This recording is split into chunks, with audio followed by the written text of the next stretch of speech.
The book of Exodus, chapter 1. These are the names of the children of Israel that went into Egypt with Jacob. They went in, every man with his household: Ruben, Simeon, Levi, Juda, Issachar, Zabulon, and Benjamin, Dan and Nephtali, Gad and Aser.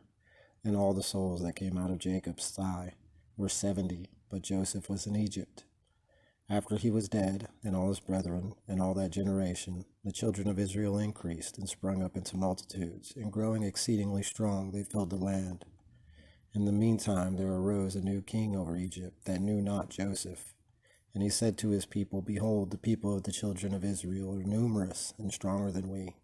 Come, let us wisely oppress them, lest they multiply.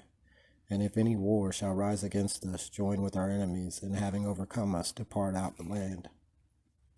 Therefore he set over them masters of works to inflict them with burdens. And they built for Pharaoh cities of tabernacles, Pithom and Ramses.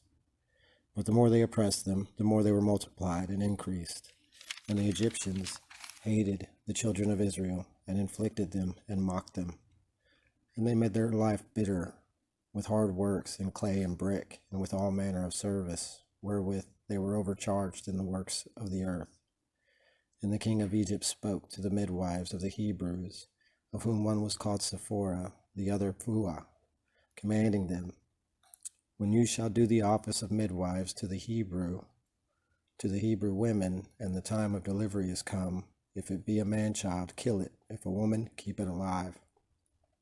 But the midwives feared God, and did not do as the king of Egypt had commanded, but saved the men-children. And the king called for them, and said, What is that you meant to do, that you would save the men-children?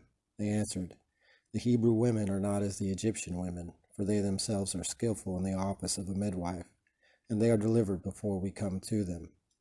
Therefore God dealt well with the midwives, and the people multiplied and grew exceedingly strong. And because the midwives feared God, he built them houses. Pharaoh therefore charged all his people, saying, Whatsoever shall be born of the male sex ye shall cast into the river. Whatsoever the female ye shall save alive.